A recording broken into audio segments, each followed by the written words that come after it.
RCB ಕಾಲ್ತುಳಿತ ಪ್ರಕರಣದ ನಂತರದಲ್ಲಿ ಪೊಲೀಸರ ವಿರುದ್ಧ ಕ್ರಮ ತೆಗೆದುಕೊಂಡಿರುವ ವಿಚಾರ ಸಾಕಷ್ಟು ಚರ್ಚೆಗೆ ವಿರೋಧಾಭಾಸಕ್ಕೆ ಕಾರಣವಾಗಿದೆ.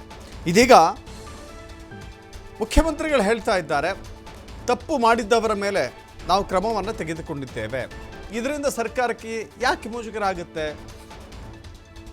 ಮೈಸೂರಿನಲ್ಲಿ ಸಿಎಂ ಸಿದ್ದರಾಮಯ್ಯ ಈ ಪ್ರಶ್ನೆಯನ್ನು ಕೇಳಿದ್ದಾರೆ. ಕುಂಭಮೇಳದಲ್ಲಿ ಕಾಲ್ತುಳಿತಕ್ಕೆ ಮೋದಿ ರಾಜೀನಾಮೆ ಕೊಟ್ರ? ಕೇಂದ್ರ ಸಚಿವ ಎಚ್.ಡಿ. ಕುಮಾರಸ್ವಾಮಿ ಕೇಳಿದ್ರ ರಾಜೀನಾಮೆ ಕೊಡಿ ಅಂತ ನರೇಂದ್ರ ಮೋದಿ ಅವರನ್ನ ಒತ್ತಾಯ ಮಾಡಿದ್ರ? ವಿಧಾನಸೌಧದಲ್ಲಿ ಅಹಿತಕರ ಘಟನೆ ನಡೆದಿಲ್ಲ, ನನಗೆ ಗೊತ್ತಾಗಿದ್ದು ಸಂಜೆ 5:45ಕ್ಕೆ ಕಾಲ್ತುಳಿತ ವಿಚಾರ ಗೊತ್ತಾಯಿತು, ಆದರೆ ಮಧ್ಯಾಹ್ನ 3:50ಕ್ಕೆ ಆಸ್ಪತ್ರೆಯಲ್ಲಿ ಮೃತಪಟ್ಟಿದ್ದಾರೆ. ನನಗೆ ಸಂಜೆ 5:45ರವರೆಗೆ ಮಾಹಿತಿಯೇ ಗೊತ್ತಿಲ್ಲ ಅಂತ ಸಿಎಂ ಸಿದ್ದರಾಮಯ್ಯ ತಮ್ಮ ನಡೆಯನ್ನು, ತಮ್ಮ ತೀರ್ಮಾನವನ್ನು ಸಮರ್ಥನೆ ಮಾಡಿಕೊಂಡಿದ್ದಾರೆ. ವಿಪಕ್ಷಗಳಿಗೂ ಕೂಡ ಟಾಂಗ್ ಕೊಟ್ಟಿದ್ದಾರೆ.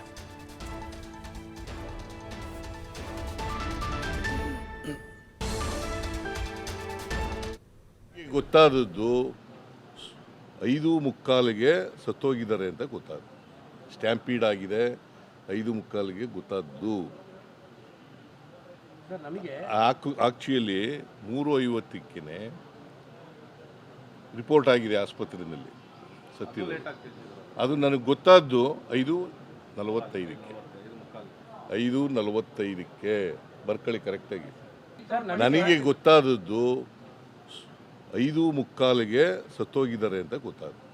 ಸ್ಟ್ಯಾಂಪೀಡ್ ಆಗಿದೆ 5:45ಗೆ ಗೊತ್ತಾದ್ದು. ಆಕ್ಚುಲಿ 3:50ಕ್ಕೆ ರಿಪೋರ್ಟ್ ಆಗಿದೆ ಆಸ್ಪತ್ರೆಯಲ್ಲಿ